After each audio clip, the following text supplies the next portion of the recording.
नमस्कार. काजल्स रेसिपीजमध्ये आपल्या सगळ्यांचं स्वागत आहे. लहान मुलांना भाज्या खायला अजिबात आवडत नाहीत. लहान काय मोठ्यांनाही भाज्या खायला अजिबात आवडत नाहीत. म्हणूनच मेथी वापरून बनवलेली मस्त अशी रेसिपी घेऊन आली आहे. मेथी न खाणारेही मेथीचा हा पदार्थ अगदी मागून मागून खातील एवढा हा मस्त आहे. आज आपण मेथी वापरून मेथी काजू नमकीन बनवणार आहोत. तेही आतून भरपूर लेयर्स असणारे, खमंग आणि खुसखुशीत, अजिबात कडक किंवा मऊ होत नाहीत. मुलांनी एकदा हा खाल्ला ना तर ते परत परत मागून खातील एवढे हे मस्त होतात. मुलं बाहेरचे चिप्स कुरकुरेही खायला विसरून जातील एवढी ही छान रेसिपी आहे. रेसिपीला सुरू करण्याआधी आपण जर आपल्या चॅनलवर नवीन असाल आणि चॅनलला अजूनही सबस्क्राईब केलं नसेल तर जरूर सबस्क्राईब करा. व्हिडिओ संपूर्ण पहा. व्हिडिओ कुठेही स्किप करू नका. रेसिपी थोडी जरी आवडली ना तर रेसिपीसाठी एक लाईक जरूर करा. चला तर मग वेळ न घालवता या छानशा रेसिपीला सुरुवात करूयात. इथे मी या भांड्यामध्ये 2 कप गव्हाचं पीठ घेतलेलं आहे. गव्हाचं पीठ आपल्याला चाळूनच वापरायचं आहे. त्याचसोबत याच्यामध्ये घालणार आहोत चवीनुसार मीठ. 2 टेबलस्पून तूप घेतलेलं आहे. तूप इथे आपल्याला गरम वगैरे करून काहीही घ्यायचं नाही. नॉर्मल टेम्परेचरचं तूप इथे आपल्याला वापरायचं आहे. त्याचसोबत अर्धा चमचा ओवा घेतलेला आहे. ओवा हातावरती थोडासा चोळून आपल्याला याच्यामध्ये घालायचं आहे. हे व्यवस्थित थोडंसं मिक्स करून घेऊयात. तुपाऐवजी तुम्ही ते तेलसुद्धा वापरू शकता. इथे मी हे व्यवस्थित मिक्स करून घेतलेलं आहे. याच्यामध्ये घालणार आहोत अर्धा कप बारीक रवा. आता परत एकदा हे आपल्याला व्यवस्थित मिक्स करून घ्यायचं आहे. तूप व्यवस्थित या मिश्रणाला चोळून घ्यायचं आहे.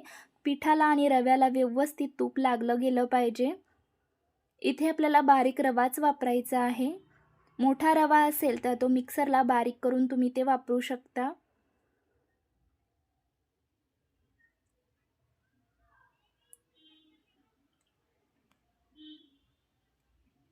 इथे मी हे व्यवस्थित असं मिक्स करून घेतलेलं आहे. तूप छान असं या पिठाला आणि रव्याला चोळून घेतलेलं आहे. याच्यामध्ये घालणार आहोत आता आपण 1 वाटी बारीक चिरलेली मेथी. मेथी एकदम बारीक चिरून घ्यायची आणि मेथीची आपल्याला इथे फक्त पानच घ्यायची आहेत. आणि आता थोडं थोडं पाणी घालून घट्ट असं हे पीठ आपल्याला मळून घ्यायचं आहे. या मेथीऐवजी तुम्ही ते कसुरी मेथीसुद्धा वापरू शकता. थोडा थोडा पाण्याचा वापर करून एकदम घट्ट असं पीठ आपल्याला हे मळून घ्यायचं आहे. इथे आपण कच्ची मेथी वापरलेली आहे. कच्ची मेथी वापरल्यामुळे हिला पाणी सुटलं जाईल आणि पीठ आपलं पातळ होण्याची शक्यता आहे. यासाठी आपल्याला हे पीठ घट्ट मळून घ्यायचं आहे. इथे मी एकदम घट्ट असं हे पीठ मळून घेतलेलं आहे. याच्यामध्ये आपण रवा वापरलेला आहे. यासाठी आपल्याला हे 15 ते 20 मिनटं भिजण्यासाठी ठेवून द्यायचं आहे. याच्यावरती झाकण ठेवूया आणि हे 15 ते 20 मिनटं भिजण्यासाठी ठेवून देऊयात. तोपर्यंत यासाठी लागणारा जो साठा आहे ना तो तयार करून घेऊयात. इथे मी या वाटीमध्ये 2 टेबलस्पून तूप घेतलेलं आहे. याच्यामध्ये आपल्याला 2 टेबलस्पून गव्हाचं पीठ घालायचं आहे आणि हे व्यवस्थित मिक्स करून घ्यायचं आहे. याच्यामध्ये कोणत्याही प्रकारच्या गुठळ्या राहणार नाहीत याची आपल्याला काळजी घ्यायची आहे. हे व्यवस्थित मिक्स करून घेऊयात.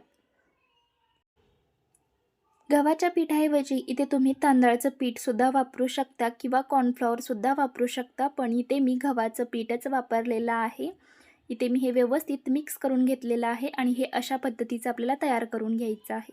इथे आता आपलं पीठसुद्धा छान भिजलेलं आहे. थोडंसं व्यवस्थित परत एकदा मळून घेऊयात.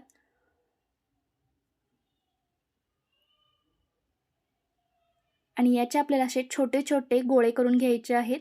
सगळे गोळे एकसारखे करून घ्यायचे आहेत. इथे मी याचे गोळे करून घेते. जसे आपण चपातीसाठी गोळे बनवतो ना त्याच पद्धतीने आपल्याला याचे गोळे बनवून घ्यायचे आहेत. सगळे गोळे फक्त एकसारखे असले पाहिजेत. इथे मी हा एक गोळा करून घेतलेला आहे आणि उरलेले पण आपल्याला एवढेच करून घ्यायचे आहेत. इथे मी हे 4 गोळे तयार करून घेतलेले आहेत. यातले 3 आपण साईडला ठेवून देऊयात आणि हा एक गोळा गव्हाच्या सुक्या पिठात घोळवून घ्यायचा आहे आणि जशी आपण चपाती लाटतो ना त्याचप्रमाणे याची आपल्याला चपाती लाटून घ्यायची आहे. कमीत कमी गव्हाचं सुकं पीठ इथे आपल्याला वापरायचं आहे लाटण्यासाठी. गरज लागली तरच सुकं पीठ इथे वापरा.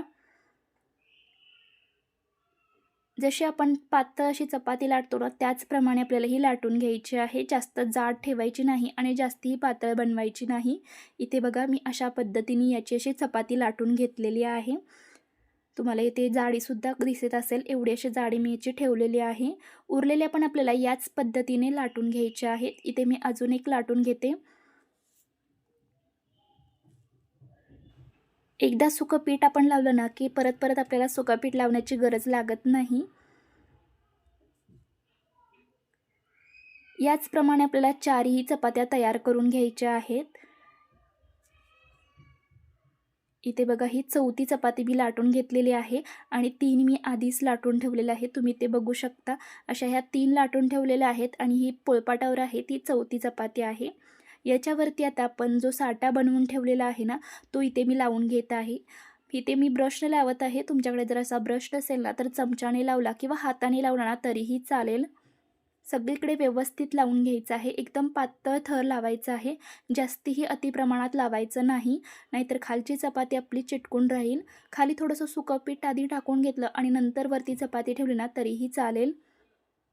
साठा लावून झालं की वरून थोडंसं गव्हाचं सुकं पीठ टाकून घ्यायचं आहे आणि दुसरी चपाती आपल्याला याच्यावरती ठेवून घ्यायची आहे. यासाठी आपल्याला एकसारख्या चपात्या हव्या आहेत. 4ही चपात्या आपल्याला एकसारख्या लाटून घ्यायच्या आहेत. इथेही आपली आता सेम प्रोसेस करून घ्यायची आहे. साठा लावून घ्यायचा आणि वरून थोडंसं गव्हाचं पीठ आपल्याला टाकून घ्यायचं आहे.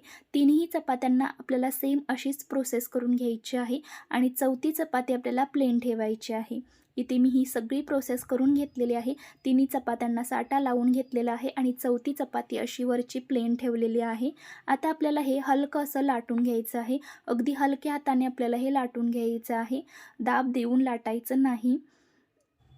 एकदम जोर देऊन आपण जर हे लाटलं ना, तर याचे लेयर्स व्यवस्थित तेलामध्ये खुलले जाणार नाहीत आणि आपले नमकीन एकदम कडक होऊन जातील. यासाठी एकदम हलक्या हाताने आपल्याला हे लाटून घ्यायचं आहे. आता आपल्याला एक असं झाकण घ्यायचं आहे. एखाद्या बॉटलचं घ्या किंवा औषधाच्या बॉटलचं घेतलं ना तरीही चालेल आणि अशा पद्धतीने आपल्याला काजूचा शेप देऊन घ्यायचा आहे. अर्धं झाकण फक्त आपल्याला याच्यावरती ठेवायचं आहे आणि दाबायचं आहे आणि व्यवस्थित आपल्याला हे असे कट करून घ्यायचे आहेत काजूच्या शेपमध्ये. किती मस्त आकार आलेला आहे तुम्ही ते बघू शकता.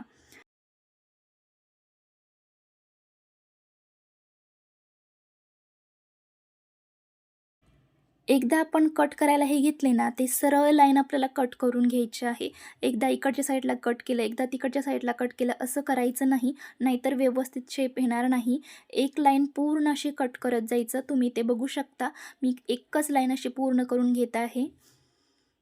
किती मस्त शेप दिसत आहे ना? तुम्हाला हवं असेल तर तुम्ही दुसरा कोणताही शेप यांना देऊ शकता, पण हा शेप खूप छान दिसतो. इथे मी हे सगळे असे कट करून घेतलेले आहेत. तुम्ही बघू शकता एवढे असे तयार झालेले आहेत आपले. उरलेले सुद्धा आपल्याला याच पद्धतीने बनवून घ्यायचे आहेत. आता आपण हे तळून घेऊयात. यासाठी मी गॅसवरती तेल आधीच गरम करायला ठेवून दिलं होतं. तेल इथे गरम झालेलं आहे. याच्यामध्ये आता आपण हे सोडून घेऊयात. तेल एकदम कडकडीत गरम करायचं नाही धूर येईपर्यंत. हे अगदी हलके-हलके वरती आले पाहिजेत. एकदम ते टाकले आणि तळले गेले असे झालं नाही पाहिजे. थोडा वेळ घेत हे तळले गेले पाहिजेत. म्हणजे ज्या आतल्या लेयर्स आहेत ना, ते छान अशा खुलल्या जातात आणि आपले नमकीन छान असे खुसखुशीत होतात. गॅसची फ्लेम मीडियम टू लोच ठेवायची आहे. मीडियम टू लो गॅसवरती आपल्याला हे छान असे खमंग खुसखुशीत तळून घ्यायचे आहेत. आपण टाकल्यानंतर ते एकाच जागी पडले जातात ना, त्यासाठी झाऱ्याने थोडेसे एकसारखे करून घ्यायचे आणि थोडेसे तळू द्यायचे. थोडेसे तळले गेले ना, की सतत झाऱ्याने हलवत आपल्याला हे तळून घ्यायचे आहेत. इथे तुम्ही बघू शकता हलकासा कलर चेंज झालेला आहे. गॅसची फ्लेम मीडियमच इथे मी ठेवलेली आहे. मीडियम गॅसवरती आपल्याला छान असे हे तळून घ्यायचे आहेत. झाऱ्याने फक्त सतत आपल्याला असे हे हलवत राहायचे आहेत, म्हणजे सगळ्यांना एकसारखा कलर येतो. मोठ्या गॅसवर जर तुम्ही हे तळले ना, तर ते अजिबात व्यवस्थित तळले जाणार नाहीत. आतून कच्चे राहणार आणि छान असे लेयर्ससुद्धा सुटले जाणार नाहीत. यासाठी मीडियम टू लो गॅसवरतीच आपल्याला हे तळून घ्यायचे आहेत. इथे बघा थोडेसे तळले गेलेले आहेत, पण अजून थोडे वेळ आपण हे तळून घेऊयात. गव्हाच्या पिठाचा आहे ना, लवकर कलर चेंज होतो. यासाठी थोडेसे डार्क रंगावरती आपल्याला हे तळून घ्यायचे आहेत. इथे बघा छान आता हे तळले गेलेले आहेत. थोडासा अजून डार्क कलर आलेला आहे. काढून घेऊयात. याच कलरवरती आपल्याला हे तळून घ्यायचे आहेत. उरलेले सुद्धा आपण याच पद्धतीने आता तळून घेणार आहोत. इथे मी सगळे असे हे तळून घेतलेले आहेत आणि मस्त असे आपले मेथी काजू नमकीन तयार झालेले आहेत. तुम्ही ते बघू शकता, सगळ्यांना छान असे लेयर्स सुटलेले आहेत. आतूनही मी तुम्हाला इथे तोडून दाखवत आहे. मस्त असे हे लेयर्स सुटलेले आहेत. चवीला अप्रतिम लागतात, छान खुसखुशीत असे हे तयार होतात. एकदा जरूर करून पहा. लहान मुलं तर अगदी आवडीने खातील एवढी ही मस्त रेसिपी आहे. लहान काय मोठेही अगदी मागून मागून खातील एवढे हे छान तयार होतात. हवाबंद डब्यामध्ये भरून ठेवले ना तर अगदी महिनाभर आरामात हे टिकतात. मऊ वगैरे पडत नाहीत आणि हे तळण्यासाठी आपल्याला जास्त तेलसुद्धा लागत नाही आणि जास्त तेलकटसुद्धा होत नाहीत. एकदा रेसिपी जरूर करून पहा.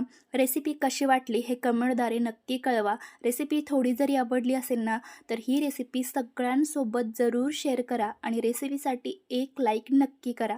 आणि आपल्या चॅनलवर आपण नवीन असाल तर चॅनलला जरूर सबस्क्राईब करा. आणि आजचा व्हिडिओ पाहिल्याबद्दल धन्यवाद.